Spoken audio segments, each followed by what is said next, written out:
And really, the big thing why my brother is here is... Gonna fire this bad boy up. Wow. Oh man, that's not a good sign, Joey.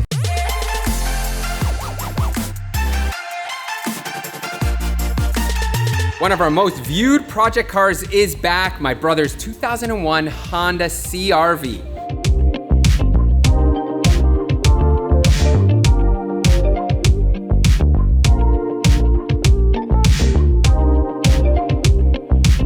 We fixed this car up almost 4 years ago, and now it is time to do it again. This thing is about to roll 400,000 kilometers, and it's had 4 years of driving. So let's take a closer look at it and see what needs to be addressed. Starting up front, we did these depot headlights and did a Morimoto projector conversion. And as you can see, they've actually held up very well. My brother said he's had no complaints other than burning through a ballast or two, but otherwise these have been absolutely mint for him. Now, we did give this thing a proper buff and polish, and after 4 years and basically 80,000 kilometers, which is what he's put on it, so 50,000 miles, it still doesn't look bad, DP, right? Yeah, it looks pretty good. However, this is a daily driver and obviously a winter car that he uses, and rust has started to set in, everybody, there. And the dreaded Honda rust around the rear arch here is starting to happen as well, which is such a shame. This was originally a BC car, so when we did this car originally, it was actually in very good shape, and my brother has rust-proofed it. In the engine bay, we did a few minor things, not a lot. The AAM intake there, we put on, and it looks like it has fared well. What hasn't fared well, DP, this is pretty crazy, is we painted this valve cover in a wrinkle black, and as you can see, it is all but peeled. So this car has been fairly reliable for my brother, other than one incident, and that is his own fault. He did not change the timing belt on this car, and one day he was driving it, and guess what happened? Bam, the belt snapped. Got a new head, got a new belt, went down to his place in Windsor, Ontario, and we ended up pulling the head off, swapping everything over, putting it back together, and now it is back to running order. Underneath is really where this car has started to show its age. Up front, we did the oil pan gasket. We did the blue Felpro, which was the recommended one. Guess what, everybody? It has failed. My brother's been complaining about it. He's had a puddle of oil on his driveway now for a while, and you can see it is just all wet here. He also had one of the flanges rust out on the stock exhaust, so he put in this Rock Auto special. And really, the big thing why my brother is here is he has a massive power steering leak. So he's actually been running this car without the power steering pump on because it has been pouring power steering, and it is in the rack itself, so it's none of the fittings that have rusted out. Up front here, you can see on these Extreme Contact DWS 06s that they always have a D, a W, and an S on these tread blocks. And you can see the S is completely worn off, which indicates that they're really no longer ideal for snow usage. And even the W is, like 3/4, 80% gone. So they're really not even that ideal for rain performance anymore. So really cool to have these indicators on these Contis. Given the camber wear on these tires, we are gonna upgrade Jake to the latest version of the DWS 06 Plus. And I've decided to throw in a little bit of a surprise here for both of these Tarak boys. They don't know it, but I'm about to make a border run down to Niagara Falls to pick up a new set of wheels because I saw these wheels freshly out, and I thought, man, they're gonna look super rad on this little CUV here. So off I go. You guys can do the dirty work while I get to go cruising and picking up some sweet new wheels. The one thing I have not mentioned is my brother is only here for a day and a half to get all this work done. So we are going to have to hustle, which means I'm gonna put him to work. And the first order of business is we're actually gonna strip all the suspension.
getting a little too.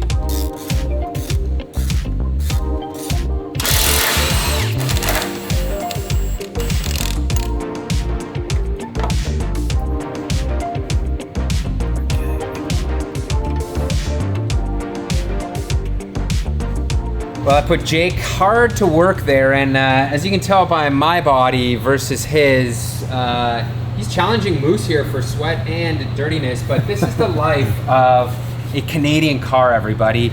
And Jake, I guess you said the problem with this rack is the seal, and I can see the fluid around it. Yep. So basically we have a leak here, which is why we're changing the whole unit out. And we were at first not going to drop the subframe. We thought, hey, we'll leave it on here. But then we looked at like how you're gonna remove this, and it just made no sense. It was 4 bolts, so here it is. With this fitting and hose out here, you can see now we have the clearance to slide this whole thing out. And you can now see this area here, this is where the seal is gone, and this was pouring fluid out of here, which was the major leak. And really, we could try to rebuild this, but it's just not worth it. And here is our remanufactured one. I'm pretty confident this is not a new unit rather than being rebuilt, judging by the casting here and the marks. So it should be good, but you never know with this kind of stuff. So if you can see the look on my face here, we are now over an hour in getting this. The subframe went back in, but getting the U-joint back onto the steering rack gear, I guess that's what you would call it. And for whatever reason, it just does not want to go back onto the shaft. You can't align the splines. Yeah, like the spline, it's on. Like I've got maybe 20 or 30% of it on there, but we just can't get it to won't go further. down. And we've loosened up the whole spline or the U-joint so it slides up and down as per the manual, and it's just driving me crazy. And this is what always happens. We have basically a couple hours left here, and I thought, man, we'd be done this. Everything was going smoothly, but then something screws you over. I think we are there. The old pry bar came in handy, and man, what an absolute battle, DP. This is not my kind of fun. You can see I did wash my hands, but it's begun. Brother earlier. Well, look at you. You're a mess. This is the problem with the Canadian cars. They get so dirty. And yeah, looks like the bolt is in. Thank you. I don't know how or why that was so difficult. It 100% should not be. We are now moving on to the oil pan because we got to pick things up here to get this vehicle done. And this oil pan, let's see if I can. I've got all the nuts and bolts out of it, but man, did we do a good job here, DP? We did too good a job, apparently. Siliconing it on. Look at me. I'm bending the whole little bar here. Oh, we finally got it. Of course, the old pry bar again coming through. It's really on there. Yeah. Holy smokes. There you go. That thing was on there. Look at that. Holy. And well, I don't know. Like this gasket. We didn't put much Honda on there. Like no, we skim coat. Yeah, like if you look at it, there's not a lot on there, but it's the old while you're here, you might as well do this. So yep. We're here. Fresh oil pan, fresh Honda bond, fresh seal. And we hope this is the end of any types of leaks. By the way, that is an OEM gasket from Honda, so we've not gone with the Felpro this time around. We said no more after that thing leaked, and I think people have had good success with it, so I don't really know what the problem was.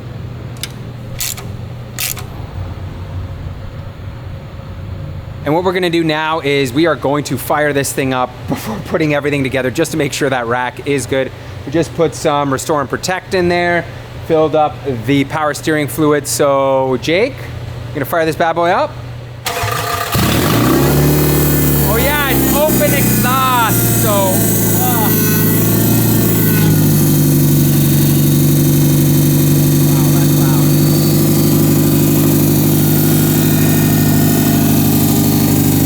Now that my ears have stopped ringing, I've looked underneath here and there are no leaks, so we can finally start to put everything back together here, including the suspension.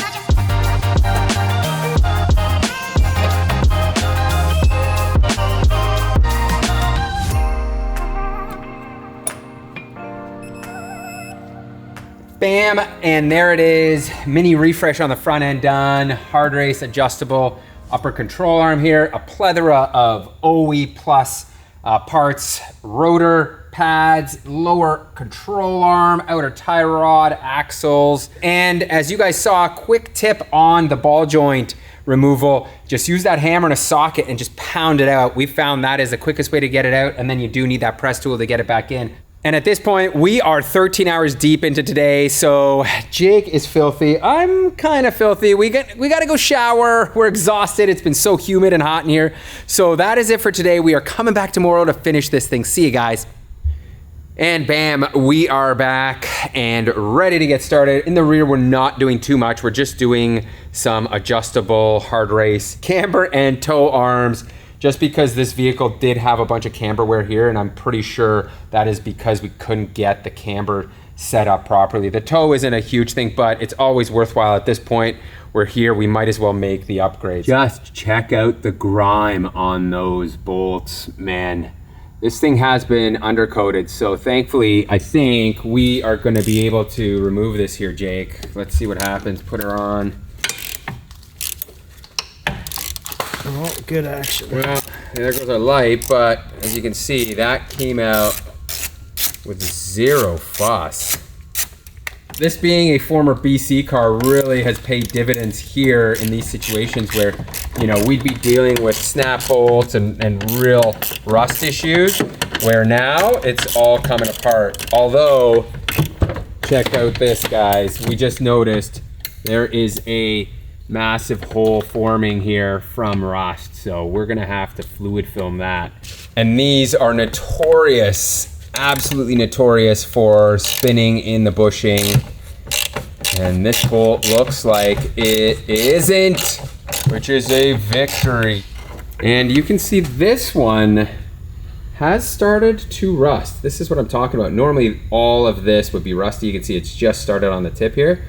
And once this is all rusty, it basically seizes in that bushing and, well, turns into a party that we have to cut out, which we definitely do not want to be doing right now. You can see lots of anti-seize on that bad boy. That is the only way that this thing is going to stand a chance over the next few winters. Uh-oh. Wow. Oh man, that's not a good sign, Jake. Half-inch drive is in and... Wow. Oh dude, that's bad news. That's real bad news. The last... It's gonna break or... It's going. It's going? Yeah. Is it? Yeah. Wow, that was either like extremely over-torqued or... I don't know about that. Yeah, see? Feel that? Yeah, that's... What's happened is something... Oh man. Is it stuck in the bushing? It's either stuck in the bushing or it's broken the nut on the other side, which is very bad because that means we're gonna have to cut this open. This just added hours of work. No. Quick update here. Looks like we may have saved ourselves quite a bit of work. The bolt, we sprayed it, and it looks, you can see it's spinning in the bushing, but it's slowly working its way loose. So it hasn't actually broken inside the chassis. So I think we're gonna be okay here. With those hard race arms installed, we are going to do a little bit of rust prevention with our favorite fluid here, Fluid Film Black. And we're gonna start off with filling this hole here. You can see it is, man, it is bad, Jake. It is a full hole. And really, the fluid film is an amazing product for that. It is a nice wool wax, so it's going to encapsulate and coat this. It's not gonna, you know, make it stop rusting, but it's gonna reduce it to a point that certainly will extend the life of this car. And, you know, areas like this as well, we're just gonna start coating this entire vehicle, because I can see even up in the wheel well liners here, it needs a little bit of coating. It's kind of washed off and starting to show through. So I'm just gonna go around, do this car everywhere we can.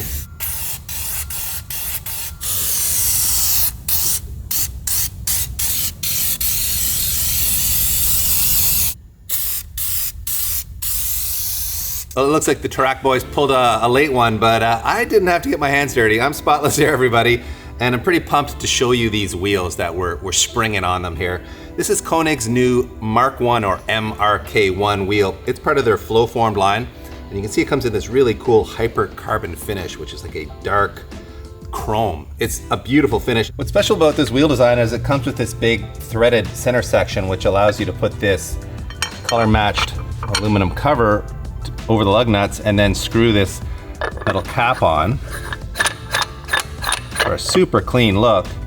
And they even provide this really nice wrench to tighten this cover nut down. And that gives you just a really clean look. And as we'll show you in a minute, there's another option with these as well. And as for tires, well, as we alluded to earlier, we were gonna upgrade Jake to their Extreme Contact DWS 06 Plus, the latest iteration of the tire that he had on here before that lasted 80,000 kilometers and still had full dry weather performance and some wet weather performance, as we showed you on those wear blocks. These are obviously brand spanking new, so he is ready to go. And of course, if you really want to dress these up, they have these optional aero discs, which I think are really rad. Obviously, they're more typical for like, I don't know, a DTM inspired build or, you know, maybe a VW or something where you more typically see this style, but I think they look really cool. And what an interesting approach that is to give you two, you know, center cap options on this wheel.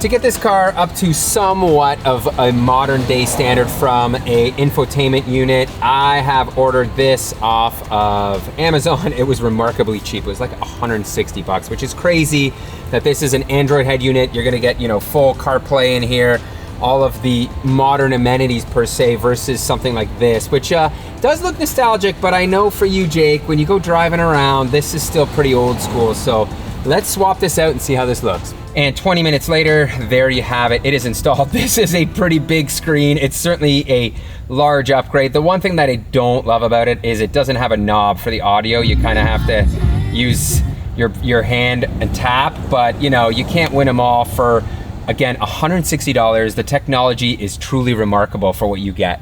And that is it, everybody. That is a wrap on this episode. Thank you guys so much for watching. I know it looks like we just did wheels and tires, but this CRV is now ready to go. Another 100, 200,000 kilometers, who knows? But most importantly, my brother can now enjoy it with worry-free and leak-free daily driving duty. So thank you guys for watching, and we will see you in the next one.